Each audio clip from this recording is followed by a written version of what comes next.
तो हमने आज हम आगे टॉपिक करेंगे कुछ।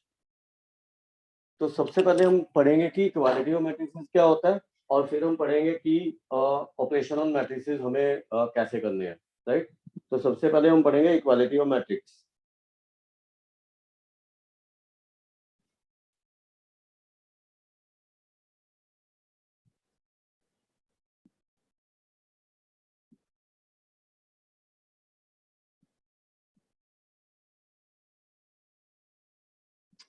अब दो मैट्रिक्स तभी इक्वल हो सकते हैं, एक तो उनका ऑर्डर सेम होना चाहिए।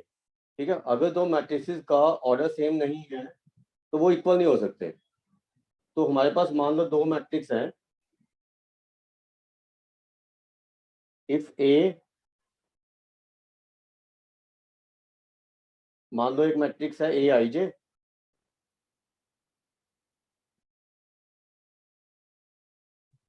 M cross N, and B एक दूसरा मैट्रिक्स है बी आई जे, इसके एलिमेंट बी आई जे दे रहा हूं, लेकिन ऑर्डर सेम लेना है आपने। ठीक है, तो ये दो मैट्रिक्स है हमारे पास। तो ए इक्वल टू बी कब होगा? जब ए I J equal to B I जे होगा for all I and J. Right. तो मतलब दो मैट्रिक्स इक्वल होने के लिए एक आपका होना चाहिए कि ऑर्डर शुड बी सेम। अगर ऑर्डर डिफरेंट है तो मैट्रिक्स इक्वल नहीं होंगे।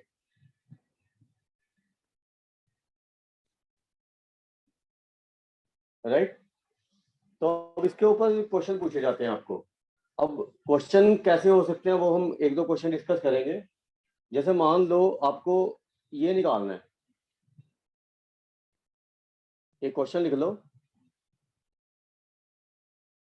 Find possible values of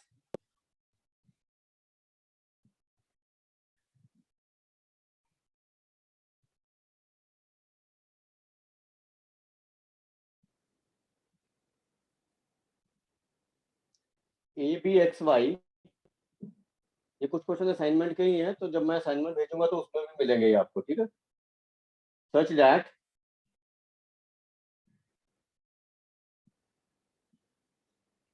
matrix का जो इक्वालिटी दिया वो हमें ये दिया हुआ है 3x plus 4y, 2 by 2 matrix है दोनों,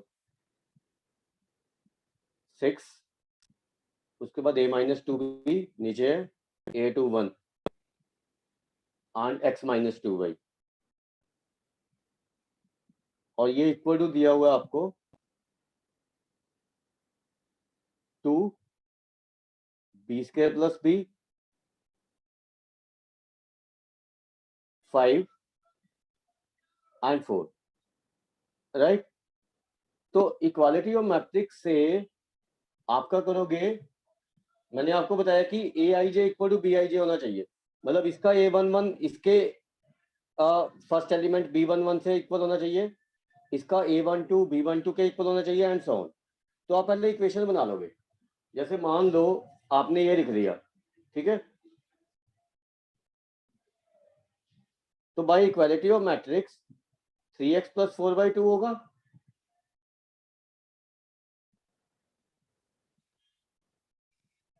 और अगर इस एलिमेंट को इक्वेट करेंगे x minus 2y,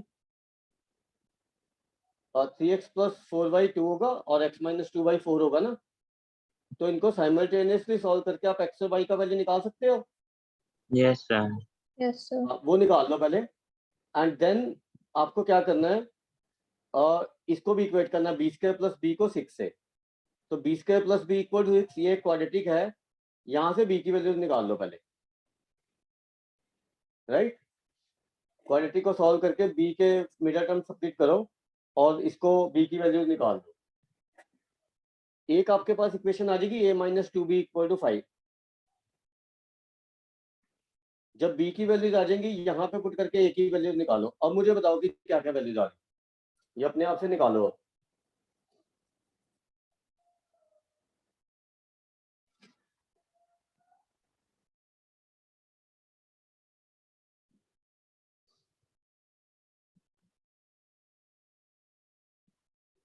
sir B की वैल्यू आ रही है टू -3 और और 2। -3।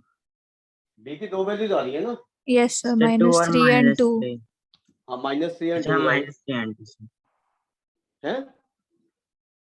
-3 हाँ -3 right and 2। And 2। Yes sir. हाँ राइट। और ये इसमें पुट करके ए की वैल्यू निकाल दो, 2 आ जाएंगे ना बी की वैल्यूज के कॉरस्पॉन्डिंगली। तो एक तो 11 आ रही है मेरे ख्याल से ना, एक आएगी आपकी 9। अगर बी यस सर। 2 है तो ए 9 आ रहा है। Yes sir. और अगर बी -3 है तो ए देखो कितना आ रहा है, -1। -1 ही आ रहा है ना ए। Yes sir. यहाँ से एक्स और वाई की वैल्यू बताओ मुझे इन दोनों को साइमल्टेनियसली सॉल्व करके।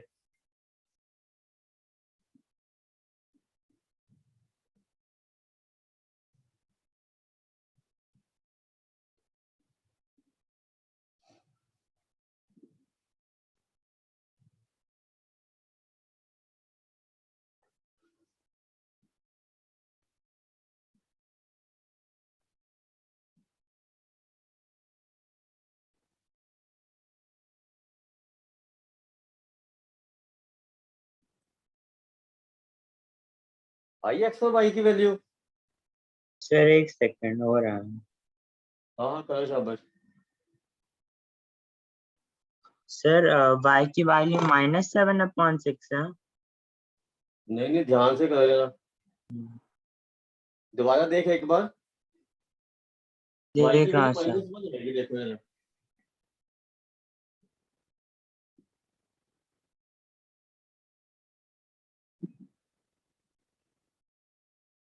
इसको 3 से मल्टीप्लाई करो ना और सब्ट्रैक्ट करो। y 1 है। -1 आ रहा होगा देखो जरा।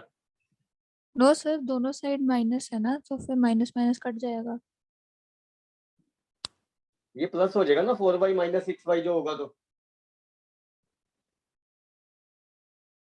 y का वैल्यू -1 आएगा, चेक करो एक बार दोबारा। सर -1 आ रहा है मेरा। हाँ अब नहीं, एक बार चेक करो।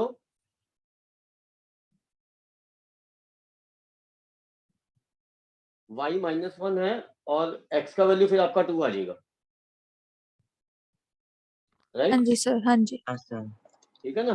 तो अब ये देखो कि अगर आपको इसी क्वेश्चन में पूछते हैं कि इस इक्वेशन के कितने सॉल्यूशन हैं, तो आप क्या आंसर दोगे?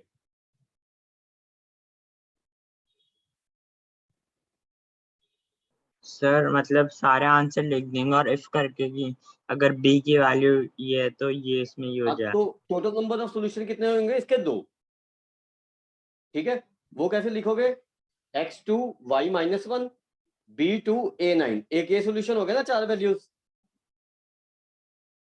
और एक हो जाएगा y -1 x2 b -3 a -1। ये दूसरा सॉल्यूशन हो गया, राइट? सर रिपीट कर दो। देखो अगर हमें सॉल्यूशन लिखने हैं इसके तो हम ऐसे लिखेंगे ना, जैसे x और y तो चेंज नहीं हो सकते हैं, तो x तो 2 रहेगा, y -1 रहा, ये तो चेंज नहीं ना हो रहे हैं। अगर b की वैल्यू 2 है तो a 9 है ना। एक तो ये सॉल्यूशन हो गया इसका, A yes B sir. X Y और ए बी की वैल्यू। और दूसरा एक्स और वाई की वैल्यू तो सेम रहेंगी और बी और ए की हो जाएंगी नीचे वाली, तो ये दूसरा सॉल्यूशन नहीं हो जाएगा। यस सर, ठीक है। तो 2 सॉल्यूशन पॉसिबल है इसके, राइट? Right sir. आगे समझ। Yes sir. अब हम इसको थोड़ा सा इक्वालिटी ऑफ मैट्रिक्स को एक ट्रिग्नोमेट्री से थोड़ा सा एक क्वेश्चन करेंगे ट्रिग्नोमेट्री से मिक्स करके, राइट? ये लिख लिया? Yes sir. हाँ, एक क्वेश्चन और लिख रहा हूँ, वो थोड़ा सा मतलब आपको सोचना पड़ेगा। तो आप लिखो find the number of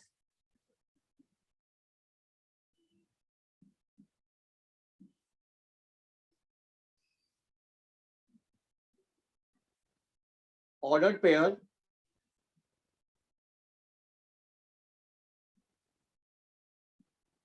x, y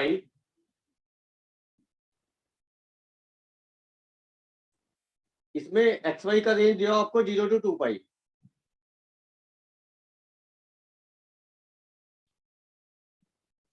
such that, और आपको जो मैट्रिक्स इक्वेशन दी हुई है वो आपको ये दिया हुआ है, sine square X √3 -1 cos square Y, और ये आपको इक्वल टू दिया हुआ है equal to cos square X tan y tan x tan 1/3, और ये cot स्क्वायर वाई होगा फिर 1/3, इसको कॉट कर देना इसको, ठीक है, ये कॉट है 1/3।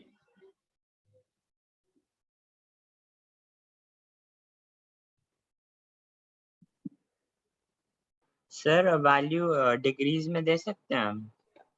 हाँ जी, सर वैल्यू डिग्रीज में दे सकते हैं या रेडियन में देनी है? और रेडियन में निकालना है हमने, ठीक है, 0 जिसमें मर्जी दे सकते हैं वैसे तो हमें हम यहाँ पे रेडियन में निकालना है, राइट। ठीक है सर। तो अब देखो इसको आप बाई इक्वालिटी ऑफ मैट्रिक्स आप कॉरस्पॉन्डिंग एलिमेंट इक्वेट कर दोगे,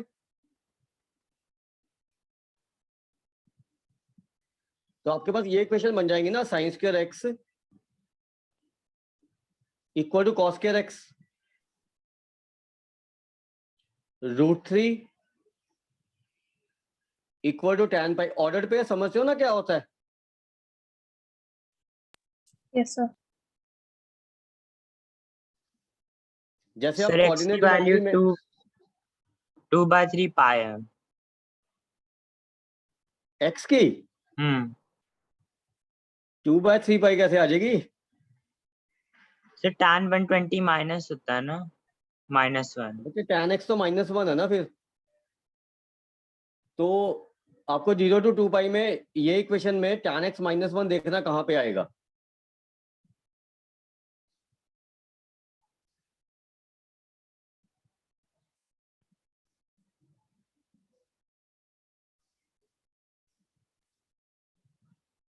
जैसे आपको पता है कि ये tan x -1 है, आप इन दोनों को तो इजीली सॉल्व कर सकते हो ना, इसमें तो कोई दिक्कत नहीं है।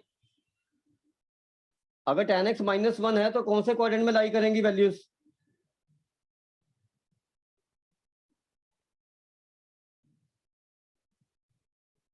बोलो भाई,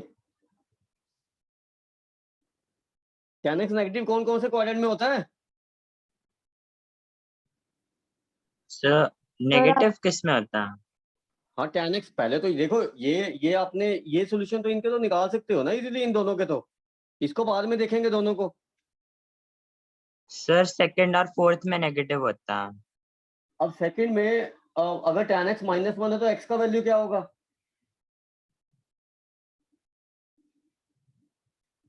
बताओ, सर क्या होगा? आप बताओ, अगर tan x -1 है तो x का वैल्यू क्या होगा सेकंड क्वाड्रेंट में? सर 120 होगा।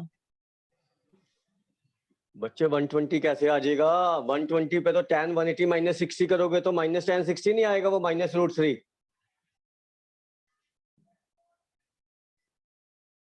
राइट। आपको नहीं निकालनी आ रही है, मुझे लगता है ऐसे डिफरेंट क्वाड्रेंट में वैल्यूज नहीं निकालनी आती हैं आपको, है? सर बताओ आखिरी शायद भूल गया हूँ। अवनी, सर मैं भी सेम वही चीज भूल गई। है?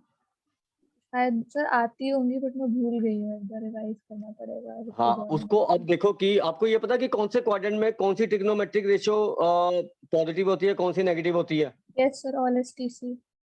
हाँ, वो पता आपको, राइट। तो मैंने Yes, मान लो sir. 4 क्वाड्रेंट निकाल दिए ऐसे। अब देखो आपको क्या करना चाहिए, जो मर्जी वैल्यू दी है, वेदर इट इज पॉजिटिव और नेगेटिव, ठीक है। Yes, sir. तो 0 to 2 पाई में बता रहा हूँ ये मैं, क्योंकि ये ग्राफ 0 to 2 पाई में है ना। Yes, sir. तो आपने क्या करना है, पहले फर्स्ट क्वाड्रेंट में तो आपको पता लग जाएगी वैल्यू, क्योंकि फर्स्ट क्वाड्रेंट में तो आपने 10th में भी की हुई है ना, मतलब tan 30 डिग्री कितना होता है, tan 45 डिग्री Yes, कितना sir. होता है, हाँ वो जी। आपको याद है। तो आपने क्या करना है, अगर नेगेटिव वैल्यू है तो पॉजिटिव लेके वैल्यू निकाल दो पहले, जैसे tan x 1 ले लो, हाँ तो x का वैल्यू क्या आएगा? कितने डिग्री पे वो tan 1 होता है? tan थीटा 1 किस पे होता है? एक्सक्यूज मी सर, मुझे आपकी आवाज नहीं आ रही, बहुत कट रही है। आवाज कट रही है? Yes sir. पास आ रही है आवाज क्लियर? सर हेलो मेरे को आ रही है थोड़ी, मतलब मेरे को आ रही है। सर, मैं रीजॉइन करो। Sir I am rejoining, I can't hear you. हाँ रीजॉइन कर लो, अदरवाइज मैं फिर देखता हूँ। चलो आप एक बार रीजॉइन करना पहले।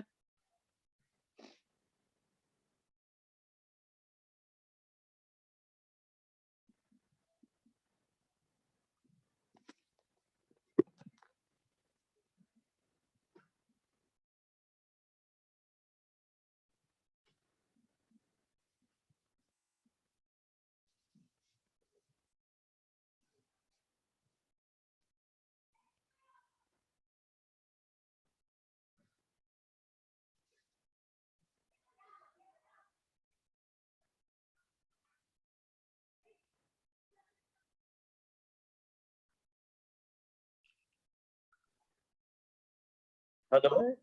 यस सर, अब आ रही है। राइट, अब क्लियर है? यस सर, आप क्या बोल हाँ रहे अब थे? देखो, अब मैं आपको क्या कह रहा था, जैसे if we want to find the values of this equation, इस इक्वेशन का वैल्यू निकालना चाहता हूँ मैं x का, यस सर। 0 से लेके 2 पाई तक। Yes sir. तो आप क्या करोगे, आपने इसको पॉजिटिव ले लेना है, वेदर इट इज नेगेटिव और पॉजिटिव। ओके, आपने tan x इक्वल टू 1 ले लेना है। तो वो तो 45 होता है। 45 होता है ना, तो हाँ वो जी। आपने मान लो यहाँ पे फर्स्ट क्वाड्रेंट में लिख दिया theta equal to π/4, 45 degrees π/4 radian. Yes sir. अब अगर आपको सेकंड क्वाड्रेंट में वैल्यू चाहिए ना, तो यहाँ पे आपने पाई माइनस थीटा लेना है, कॉरस्पॉन्डिंग वैल्यू। अगर थर्ड क्वाड्रेंट में चाहिए तो पाई प्लस थीटा, और अगर फोर्थ क्वाड्रेंट में चाहिए तो 2 pi minus theta. Right? Right sir. मतलब अब यहां से आपको क्वाड्रेंट पता लग जाएगा, कौन कौन सा क्वाड्रेंट हो सकता है tan x इक्वल टू -1 पे। सेकंड होगा या फोर्थ होगा? Yes sir. यहाँ पे होता ना tan नेगेटिव, तो यहाँ पे और यहाँ पर। Yes sir. तो आप लिखोगे x इक्वल टू, यहाँ पे देखो पाई माइनस π/4 आ रहा है सेकंड क्वाड्रेंट में, हाँ जी। And 2 pi minus π/4। अब समझ आया ये? सर जिस क्वाड्रेंट में ये नेगेटिव है वैल्यू, हमने वो वाली वैल्यूज ली है। हाँ इसके हिसाब से निकाल देनी है जो मैंने लिखा हुआ है ये रेड में। हाँ जी, ठीक है। ठीक है ना? आ गया समझिए? Yes sir. बात आ गया समझ? Yes sir. अब मुझे यहाँ से y की वैल्यू बताओ क्या क्या आएंगी यहाँ से, इससे tan y इक्वल टू √3 है, तो ये जो मैंने चार्ट बनाया वो इसी से बनाओ जरा। तो 3π/4 होगी ना फिर तो। हाँ ये वाली 3π/4 आएगी, और ये वाली 7π/4 आएगी। हाँ ये सर। दो वैल्यू तो x की आ गई आपकी। राइट? अब मुझे y की वैल्यूज बताओ यहाँ से क्या आएंगी दो, tan y अगर √3 है तो। एक होएगी पाई माइनस π/3। बच्चे नेगेटिव नहीं है, ये पॉजिटिव है। अच्छा हाँ, सो दोनों ये दो क्वाड्रेंट बदल गया ना सॉरी अब। Sorry sorry. हाँ वही ध्यान से ये चीजें करनी पड़ेंगी। आपका एक तो ये क्वाड्रेंट होगा, एक ये क्वाड्रेंट होगा। राइट? Yes sir. तो पहले क्वाड्रेंट में क्या वैल्यू होगी वो तो आपको पता है, कितनी होगी? 60 डिग्री। हाँ यस सर। सर। तो एक तो π/3 आ गई सीधा ही, हाँ जी। और दूसरी वैल्यू क्या होगी फिर? Pi plus π/3। हाँ पाई प्लस π/3 बस। तो y की वैल्यूज भी आ गई हमारी, एक इक्वेशन से वैल्यू आई यहाँ भी। राइट? Yes sir. अब देखो कि आपको ये तो पता ही है कि जहां पे tan थीटा √3 होगा वहां पे cot थीटा 1/√3 होगा। Yes sir. ठीक है, तो cot स्क्वायर y तो 1/3 ही होगा। ये तो ट्रू रहेगी ना हमेशा। हाँ जी। इसको चेक करने की जरूरत नहीं, अब इसकी वैल्यूज निकालने की जरूरत नहीं है, क्योंकि y यहाँ पे दोनों में है, और जहां पे tan थीटा √3 होगा वहां पे cot स्क्वायर थीटा हमेशा 1/3 होगा। ओके। राइट? और आपको ये भी पता है कि जहां पे tan x -1 होगा, ठीक है, जहां पे tan x -1 होगा वहां पे जो sin स्क्वायर x होगा वो कितना होगा? चलो आप इसको छोड़ो, जैसे ये 3π/4 आ रही है, ये वैल्यू x की 3π/4 आ रही है ना, यहाँ पे Yes, दोनों sir. में x आ रहा है ना यहाँ पे, हाँ जी. तो sin स्क्वायर 3π/4 कितना हो जाएगा?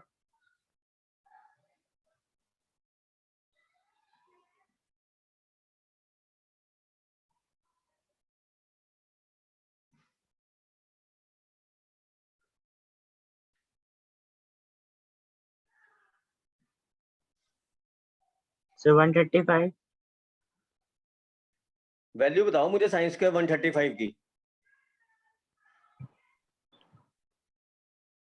से बता रहा हूँ।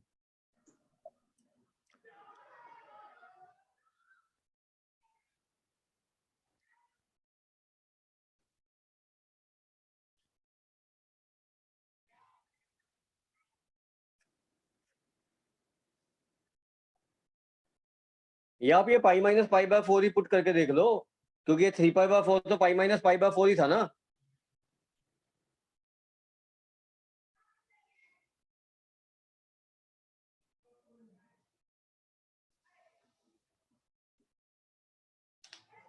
So 1/√2.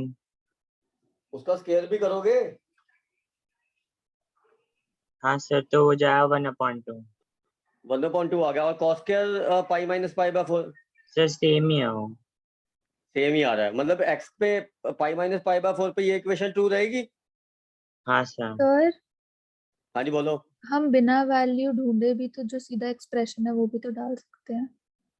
बताओ कैसे? जो आप कह रहे हो ना, जो π-π/4 की वैल्यू ढूंढनी है, वो हम हाँ सीधा उस ऊपर वाली इक्वेशन में डाल नहीं सकते? हाँ हाँ डाल दो, वो कोई दिक्कत नहीं, वही तो मैं कह रहा हूँ, आप x की वैल्यू यहाँ पे डाल के देखो कि इक्वल आ रहे हैं या नहीं, ये π-π/4, राइट। फिर आपको ये वैल्यू डाल के देखनी पड़ेगी 2π - π/4, तब ये दोनों इक्वल आ रहे हैं, देखो दोनों वैल्यूज पे। क्योंकि पता क्या, जहां पे tan x -1 होगा ना, वहां पे sin x और cos x का वैल्यू या तो 1/√2 होगा या -1/√2 होगा, या नहीं? यस समझ आ गया. ठीक है ना। तो अगर हाँ जी. 1/√2 या -1/√2 जो मर्जी है उसका स्क्वायर करेंगे तो 1/2 ही तो आएंगी दोनों। हाँ.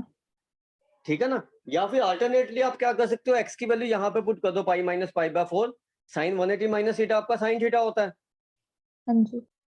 तो स्क्वायर करेंगे तो 1/2 आ जाएगा। cos के थीटा भी अगर नेगेटिव पॉजिटिव जो मर्जी आएगा तो cos के π/4 ही ना वो।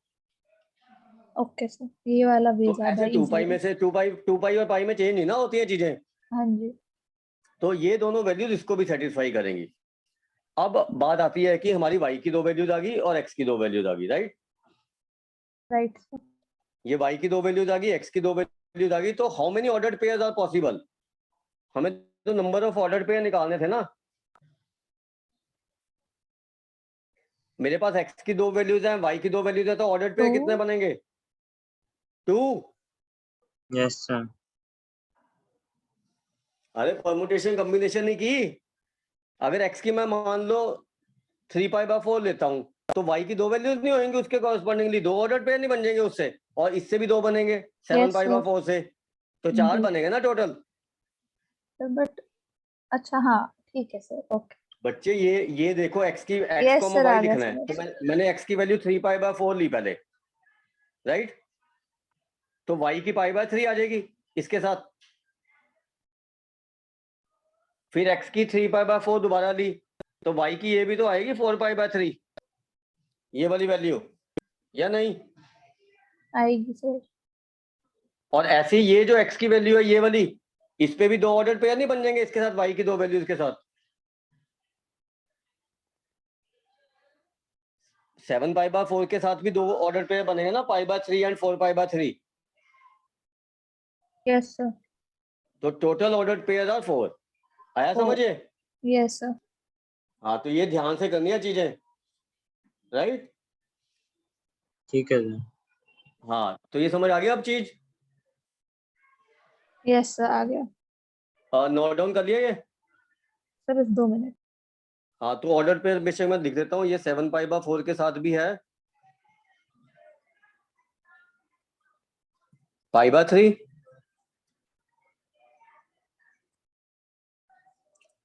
एंड 7π/4 के साथ 4π/3. So there are 4 possible ordered pair, right?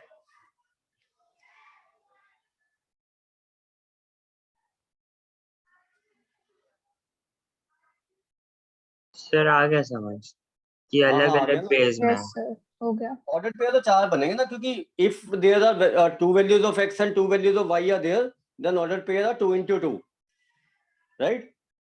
Note कर लिया बच्चों? Yes sir. हाँ, अब हम करेंगे ऑपरेशन ऑन मैट्रिसेस।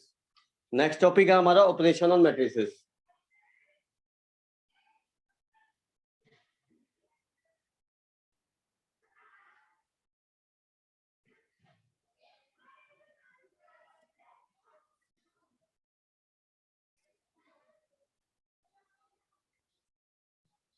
तो इसमें हमें 4 एक ऑपरेशन डिस्कस करने हैं, उसमें से 3 तो काफी आसान है, एक थोड़ा सा मुश्किल है।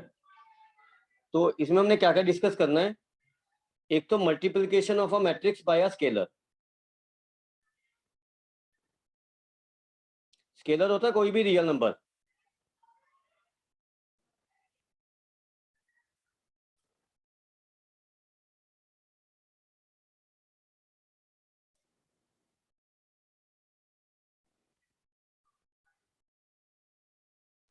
Scalar is any real number.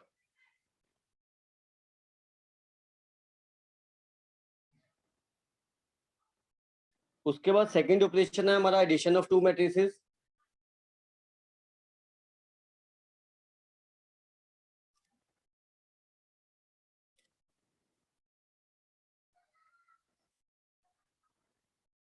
Subtraction of 2 matrices.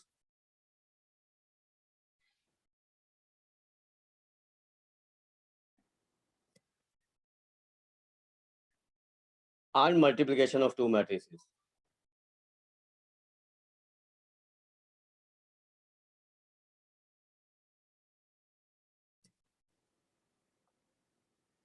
तो इनको बारी बारी से डिस्कस करेंगे।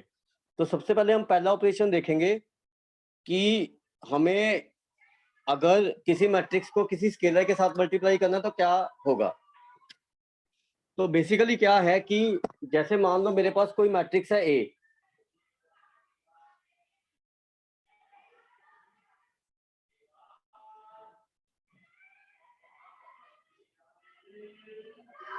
तो अगर मुझे इसको मैट्रिक्स को किसी स्केलर के इज एनी रियल नंबर के से मल्टीप्लाई करना है, तो उसका हर एलिमेंट हम के से मल्टीप्लाई कर देंगे। मतलब ये चीज ये बन जाएगी।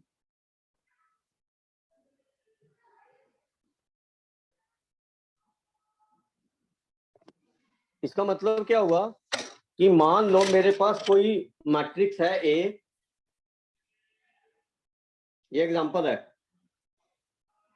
मान लो हमने ये मैट्रिक्स ले लिया 5 -3 2 1 7 -3।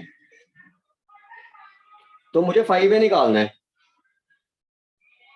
तो 5a निकालने के लिए मैं हर एलिमेंट को 5 से मल्टीप्लाई कर दूंगा। 25 -15 10 5 35 एंड -15, राइट? तो every element gets multiplied by that scalar. आगे समझ? Yes sir. हाँ, उसके बाद हमारा सेकंड ऑपरेशन है एडिशन ऑफ 2 मैट्रिसेस।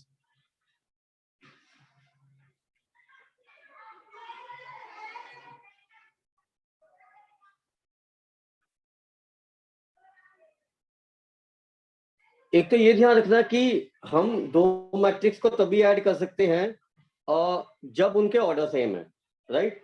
तो 2 मैट्रिक्स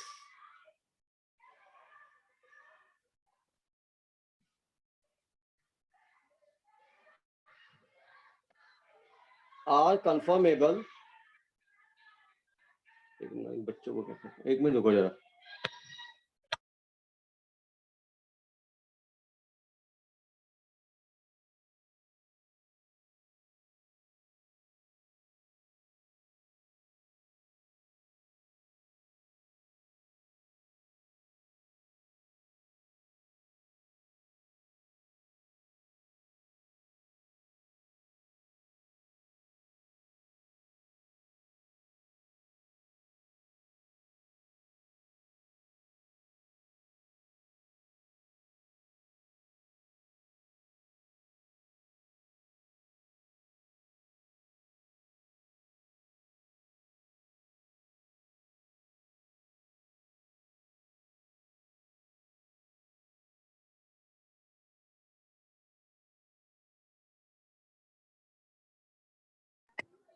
हाँ दो मैट्रिक्स को हम तभी ऐड कर सकते हैं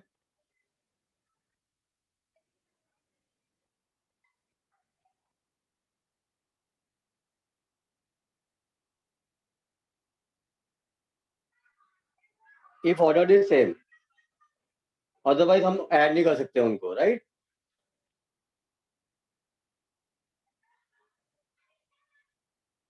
तो मान लो हमारे पास एक मैट्रिक्स है A I J, M cross N, and B एक मैट्रिक्स है B I J M cross N.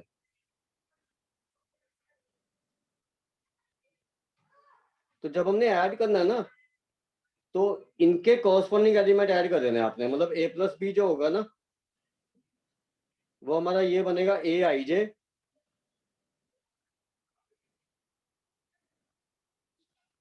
Plus B I जे।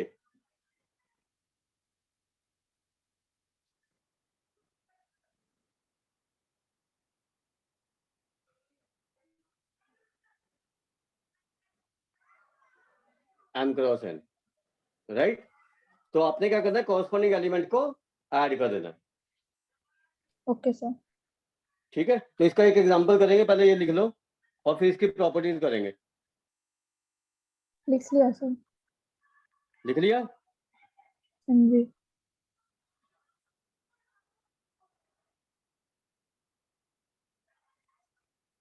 जैसे मान लो हमारे पास एक मैट्रिक्स है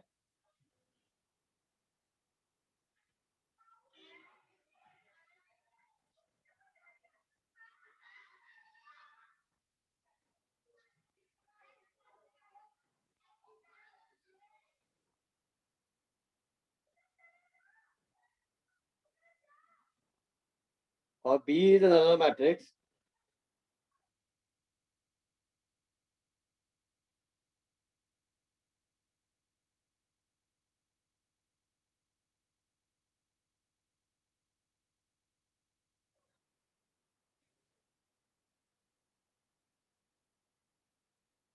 अब हमने इनको ऐड करना है। तो ए प्लस बी में आप कॉरस्पॉन्डिंग एलिमेंट ऐड कर दोगे, मतलब 2 को -3 के साथ ऐड करेंगे, -1, -1 2, 5, 5 + 8 13, 7 + 3 10, 2 - 1 1, -5, -3 एंड -7। ये आ जाएगा ए प्लस बी। Yes sir. अब इसकी प्रॉपर्टी लिखो एडिशन ऑफ मैट्रिसेस की, इसमें ज्यादा नहीं करेंगे क्योंकि ये तो आपको चलता ही रहेगा ये चीजें ना। तो प्रॉपर्टी लिख लो इसकी मैट्रिक्स एडिशन की।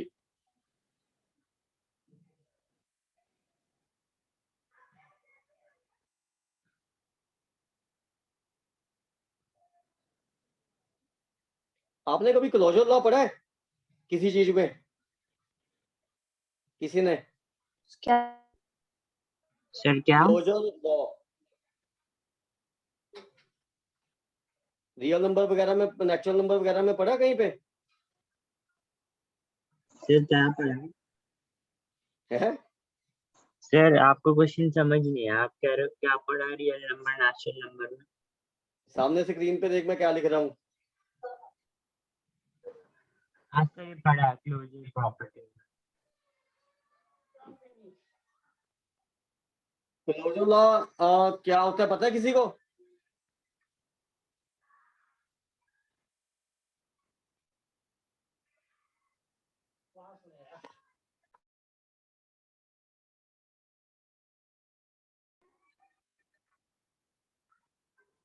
नेचुरल नंबर में कुछ प्रॉपर्टीज पढ़ी है नेचुरल नंबर की, रियल नंबर की?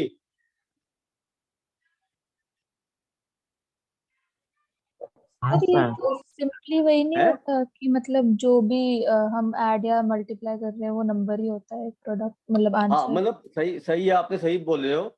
जैसे बेसिकली क्या होता है कि जैसे आप दो नेचुरल नंबर लेते हो, ठीक है, तो दो यस सर। नेचुरल नंबर लिया तो उनको एडिशन करेंगे तो हमेशा नेचुरल नंबर आएगा। Yes sir. तो इसको हम कहते हैं natural number hold closure law. लेकिन अगर सब्ट्रैक्शन करेंगे तो हमेशा नेचुरल नंबर ही ना आएगा, यस सर। क्योंकि 1 - 2 is not a natural number. तो subtraction of natural number doesn't hold closure law, closure law. Right? तो अब जब आप दो मैट्रिक्स को ऐड करोगे तो मैट्रिक्स ही आएगा। Yes sir. तो addition of matrices hold closure closure law. Law, right? तो ये देख लो, addition of two matrices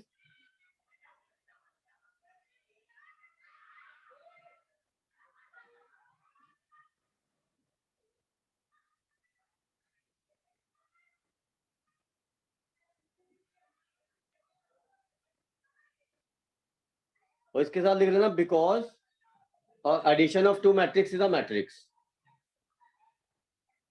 right? Right sir. Because addition of two matrix is a matrix. उसके बाद एक होता है हमारा कम्यूटेटिव लॉ।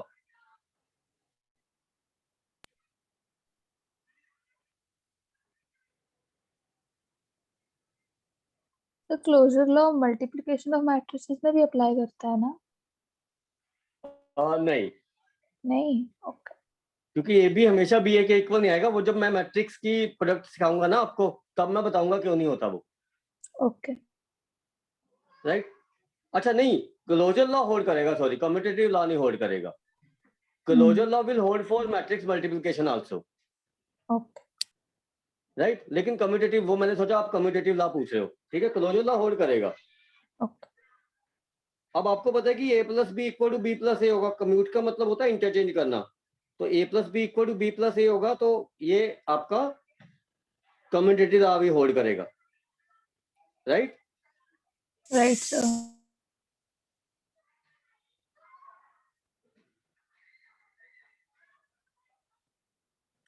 उसके बाद एक लॉ होता है आपका एसोसिएटिव लॉ। ये सारे आपने रियल नंबर वगैरह की प्रॉपर्टीज में पढ़े होंगे छोटी क्लास में, 6th 7th में। Yes sir. वो चलो याद आ जाएंगे आपको।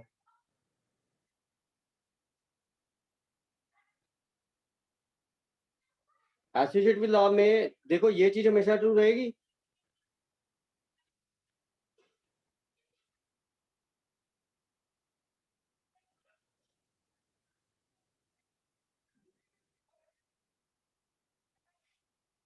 ये चीज हमेशा ट्रू रहेगी ना।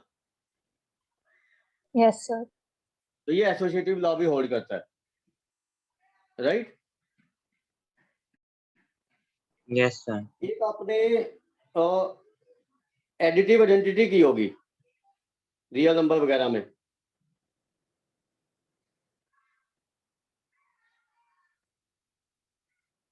यस सर करिए।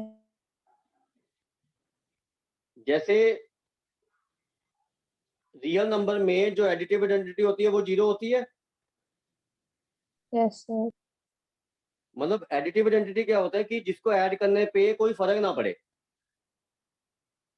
ठीक है? ऐसी अगर हम एक मैट्रिक्स लेते हैं और एक नल मैट्रिक्स लेते हैं सेम ऑर्डर का, तो इसको ऐड करेंगे तो ए ही नहीं रहेगा। यस सर ये रहेगा। तो null matrix is an additive identity, right? Right. और एक होता है आपका एडिटिव इनवर्स।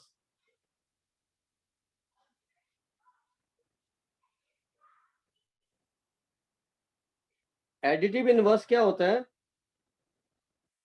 जिसमें जिसको ऐड आंसर करने पे 0 आता है। एडिटिव आइडेंटिटी आ जाए। मतलब ए में हम क्या ऐड करें कि एडिटिव आइडेंटिटी आ जाए? तो माइनस ए ऐड कर देंगे तो 0 ही आ जाएगा नल मैट्रिक्स। Yes sir. तो minus A is additive identity, additive inverse, sorry, minus A is inverse, right? Yes sir. Right. और अगर जैसे अभी आप जब मल्टीप्लिकेशन कर लोगे तो एक आपने डिस्ट्रीब्यूटिव प्रॉपर्टी भी पढ़ी होगी और रियल नंबर वगैरह में कि a into B plus C equal to A B plus A C, ऐसी प्रॉपर्टी रियल नंबर में पढ़ी है ना आपने ये? यस सर पढ़ी है।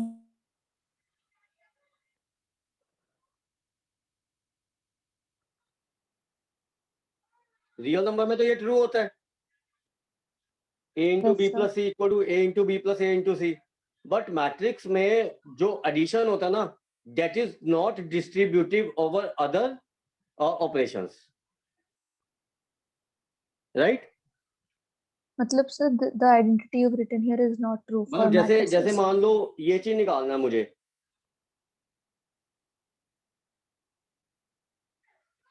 मान लो एडिशन के साथ कुछ भी है बी क्रॉस सी, मतलब बी इंटू सी है, ये मल्टीप्लीकेशन है, तो मैं इसको ऐसे नहीं लिख सकता A plus B cross A plus C, मतलब ये डिस्ट्रीब्यूट नहीं कर सकता मैं ऐसे,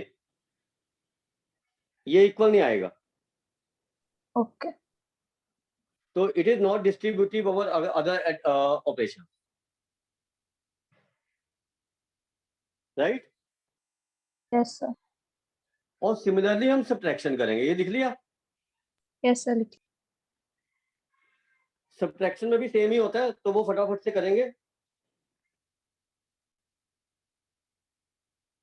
बस एडिशन और सब्ट्रैक्शन में यही फर्क है कि उसमें ऐड होते हैं एलिमेंट और इसमें सब्ट्रैक्ट हो जाएंगे।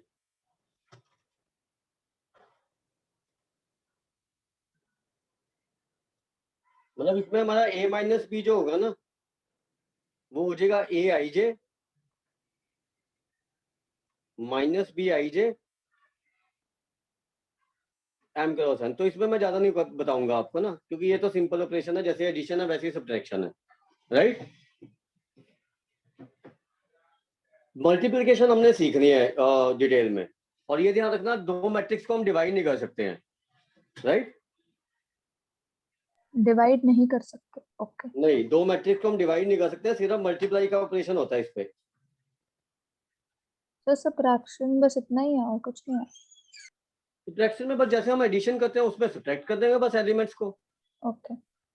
ठीक है? तो हमें ज्यादा पढ़ने की जरूरत ही नहीं है इसमें।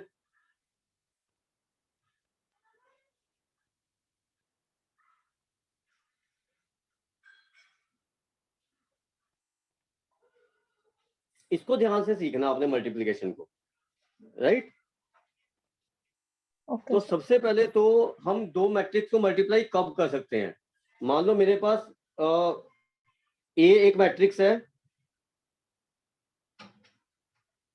ए and B are two matrices,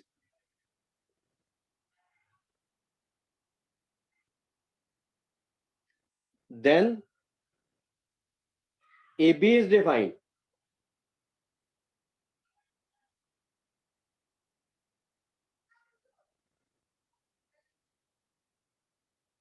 if, ये कंडीशन ध्यान से लिख रहे हैं ना, number of columns in A जो पहला मैट्रिक्स है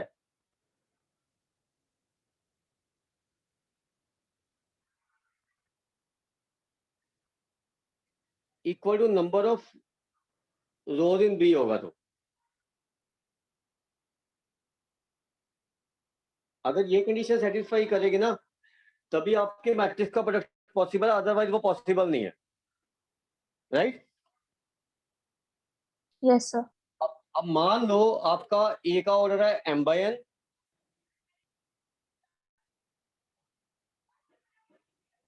और बी का ऑर्डर मान लो n बाय p है। हमें नंबर ऑफ कॉलम और नंबर ऑफ रोज इक्वल करना ना। ये देखो यहाँ पे नंबर ऑफ कॉलम n है, यहाँ पे नंबर ऑफ रोज n है, यस सर। तो ए बी डिफाइंड होगा। और जो ए बी का ऑर्डर आएगा ना प्रोडक्ट करके,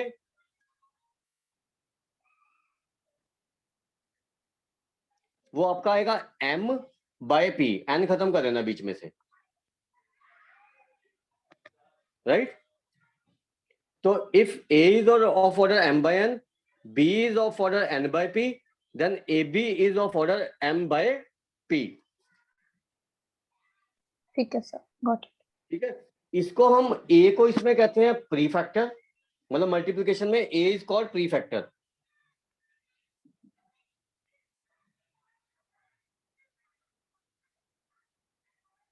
और इसको हम कहते हैं पोस्ट फैक्टर, जो बाद वाला फैक्टर है,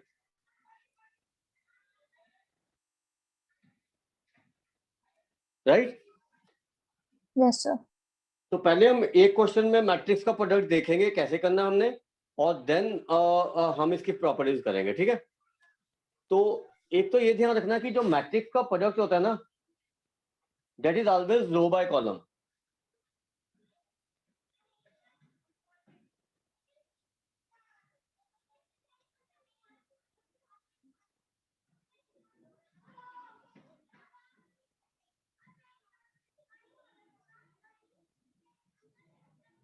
रो बाय कॉलम का मतलब है कि आपने फर्स्ट मैट्रिक्स के रोज लेने हैं और सेकंड मैट्रिक्स के कॉलम लेने हैं,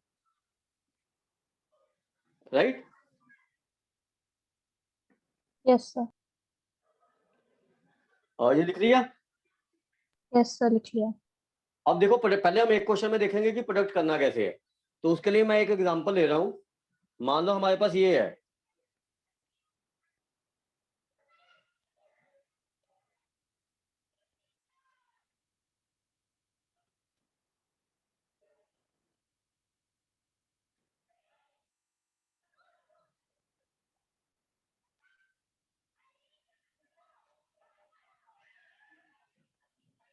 ये 3x3 है और बी एक अदर मैट्रिक्स है।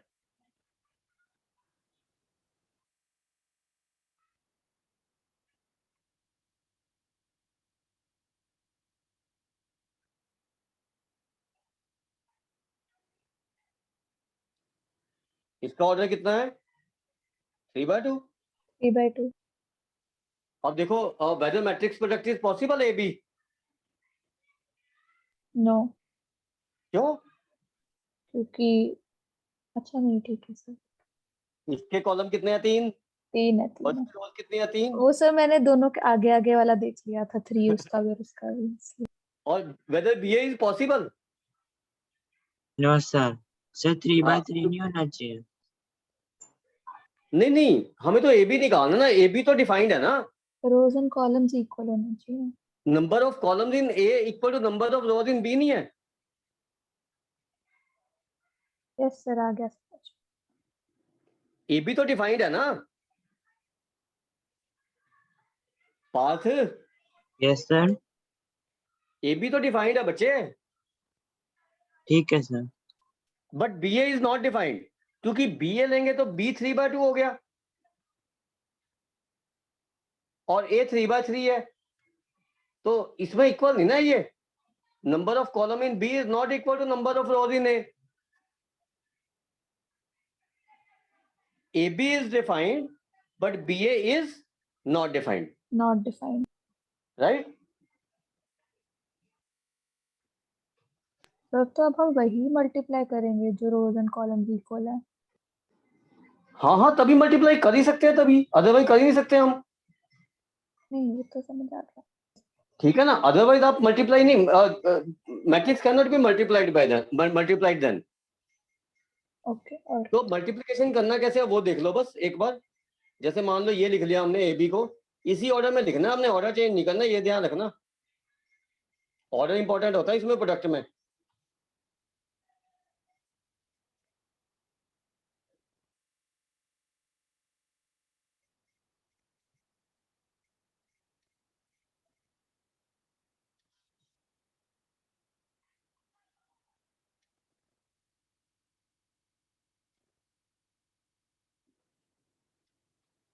अब देखो मैंने बताया था कि आपको matrix product is always row by column. तो आपने फर्स्ट मैट्रिक्स के रो लेने हैं। जैसे इसका रो लिया मैंने, ये फर्स्ट रो है, यस सर। तो ये इसका फर्स्ट कॉलम है। Yes sir. तो रो बाय कॉलम करना है। तो आपने जैसे इसको इसके इस एलिमेंट को इसके इस एलिमेंट से मल्टीप्लाई करना है, इसको इस एलिमेंट से इस एलिमेंट से मल्टीप्लाई करना है, और इसको इस एलिमेंट से इससे मल्टीप्लाई करना है, और फिर उनका एडिशन लेना है। मतलब ये जो A11 इसका बनेगा ना, जब फर्स्ट रो और फर्स्ट कॉलम लोगे आप, तो ये बनेगा 2 × 2 4 -3 × 3 -9 एंड 1 × 2 -2। ये इसका A11 आएगा ऐसे। ये समझ आया कैसे लिखा है मैंने? यस सर, ये समझ आ गया। उसके बाद अगर आप ये रो सेम रखोगे ना, तो अगर रोज इसकी रोज रखोगे, अब जैसे मैंने फर्स्ट रो लिया और ये कॉलम लूंगा, तो कौन सा एलिमेंट आएगा मेरा? जैसे क्वेश्चन फर्स्ट क्या रो और है? फर्स्ट कॉलम लिया तो A11 आ रहा था ना, यस सर। और फर्स्ट रो सेकंड कॉलम लूंगा तो कौन सा एलिमेंट आएगा? A12 प्रोडक्ट का।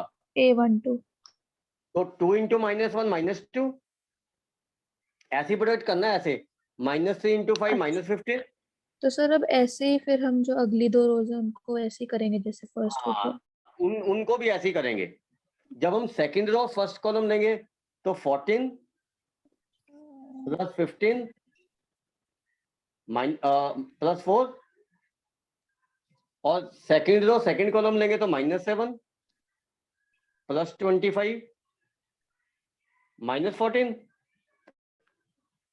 अब थर्ड रो और फर्स्ट कॉलम लेंगे तो 4 + 9 + 16, और थर्ड रो और सेकंड कॉलम लेंगे तो A32 आ जाएगा ना, -2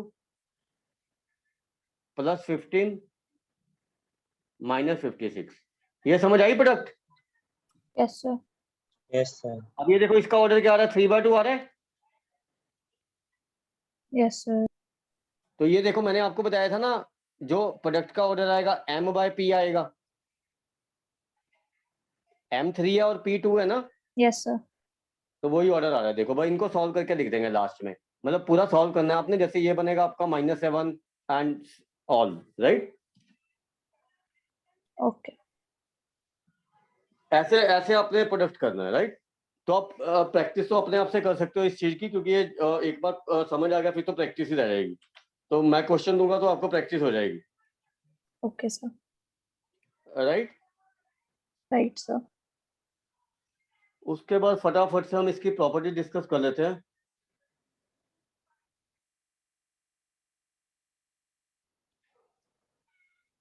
ये लिख लिया? Yes sir. हाँ, उसके बाद लिखो प्रॉपर्टीज ऑफ मैट्रिक्स मल्टीप्लिकेशन।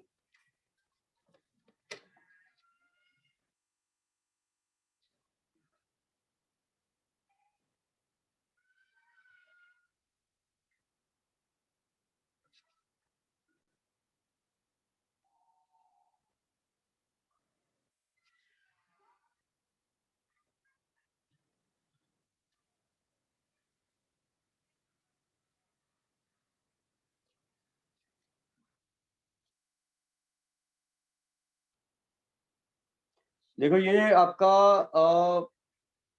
सबसे पहले तो क्लोजर लॉ होल्ड करेगा, यस सर। क्योंकि multiplication of two matrix is a matrix ना, तो it yes holds sir. Closure law.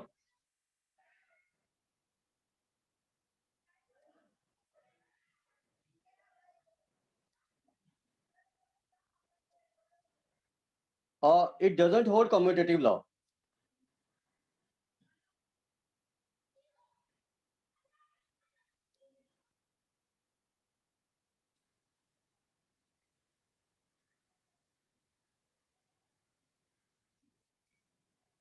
अभी मैंने एक क्वेश्चन कराया था आपको, जिसमें मैंने कहा था कि AB is defined and BA is not defined,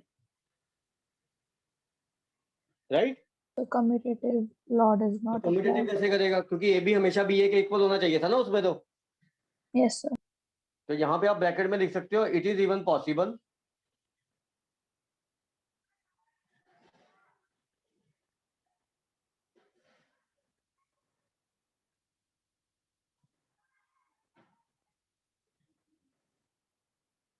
AB is defined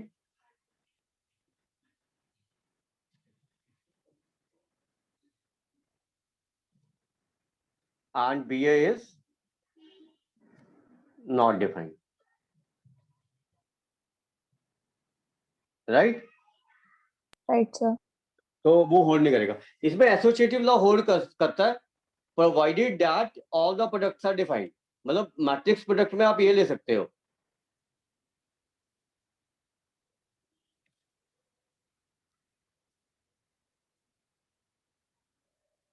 तो आप लिखोगे कि associative law hold but provided that all the products are defined. मतलब ए बी डिफाइंड होना चाहिए, ए बी के साथ सी का प्रोडक्ट डिफाइंड होना चाहिए, फिर बी सी डिफाइंड होना चाहिए, और ए के साथ बी सी का प्रोडक्ट डिफाइंड होना चाहिए।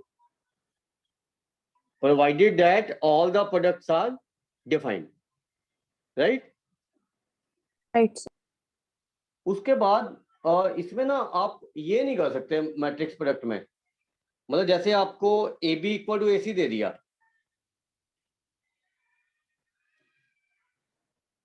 तो इसमें आप ये नहीं लिख सकते कि ए को कैंसिल किया बी इक्वल टू सी आ गया। तो ये चीज इंप्लाई नहीं करता ये, इट डजंट इंप्लाई।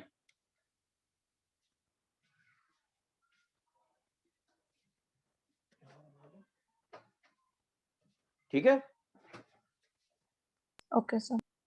मतलब ये कैंसिलेशन लॉ होता है। जैसे एडिशन में तो कर सकते हैं, मतलब जैसे ए प्लस बी है, अगर वो ए प्लस सी के इक्वल है तो इसको हम लिख सकते हैं ए को कैंसिल करके बी इक्वल टू सी। तो एडिशन में कैंसिलेशन लॉ होल्ड करता है, बट प्रोडक्ट में कैंसिलेशन लॉ होल्ड नहीं करता। नहीं करता है, राइट। समझ आया बात। यस सर, आगे। इसका एग्जांपल आप लिख सकते हो अगर लिखना है तो। एक एग्जांपल लिखो, जैसे ए ले लो।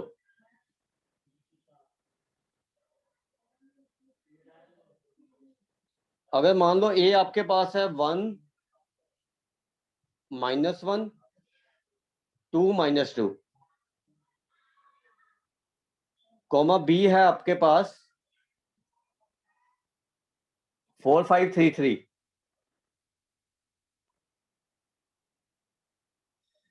और सी है आपके पास 2 7 1 5। इसमें आप ऐसा करो, ए बी और ए सी निकाल के देखो पहले क्या आ रहा है। और सी है आपका 2 7 1 5, सारे 2 by 2 है तो प्रोडक्ट तो डिफाइंड होगी ना सारी। Yes sir. तो आप ए बी और ए सी निकाल के बताओ, देखो वो इक्वल आ रहे हैं, पहले ये ऑब्जर्व करो।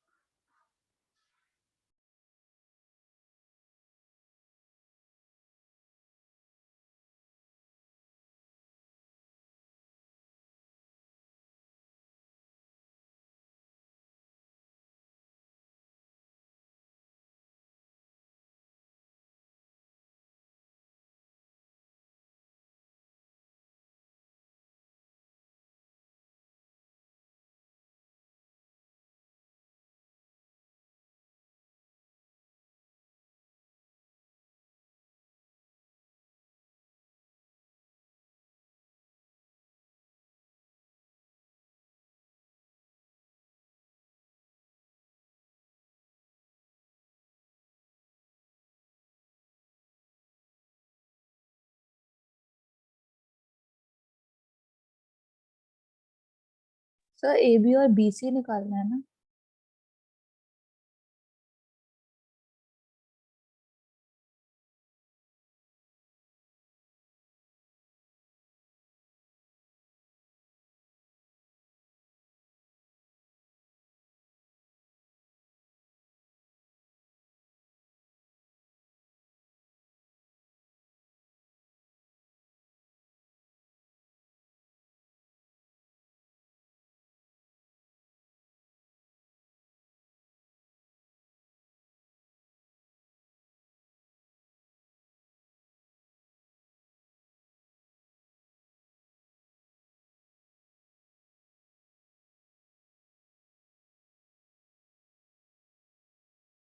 सर नहीं आ रहा एक बार।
अवनी प्रोडक्ट निकाला?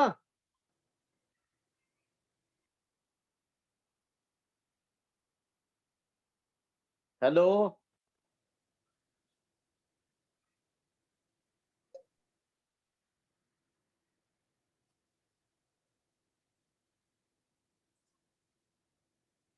अब आ रही है ना आवाज?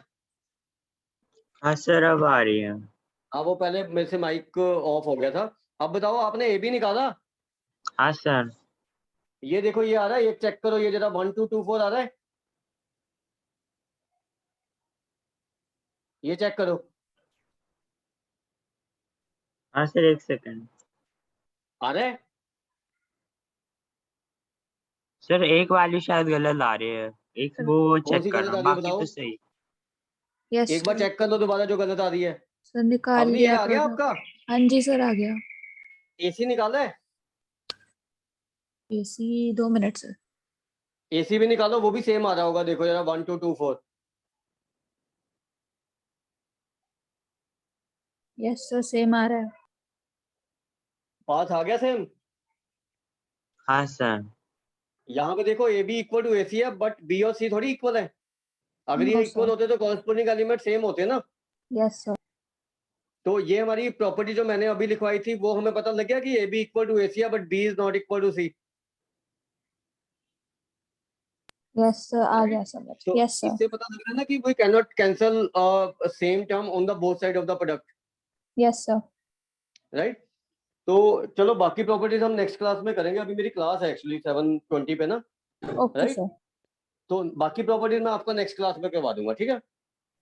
सर एनसीईआरटी और से आप बता दोगे क्या करना है? मैं आपको अभी ना ग्रुप बना दूंगा दोनों का तुम्हारे अभी, ठीक है? ओके तो उसमें मैं आपको बताता दूंगा क्या करना है, और एक असाइनमेंट आज आपसे शेयर करूंगा, उसके क्वेश्चन बता दूंगा कौन कौन से करने हैं आपने। ठीक है सर। ठीक है सर। ठीक है, 9 o'clock तक आपके पास असाइनमेंट आ जाएगी, और उसी में मैं मेंशन कर दूंगा कि एनसीईआरटी से आप क्या क्या कर सकते हो। ओके। ठीक है बच्चों? हाँ जी सर। Okay sir. तो बाकी टॉपिक हम नेक्स्ट क्लास में करेंगे, फिर इसकी प्रॉपर्टीज आगे नेक्स्ट क्लास में करेंगे, ठीक है? Okay thank you sir. चलो थैंक यू चलो, सर। Bye sir. ओके जी, ओके जी, ओके जी।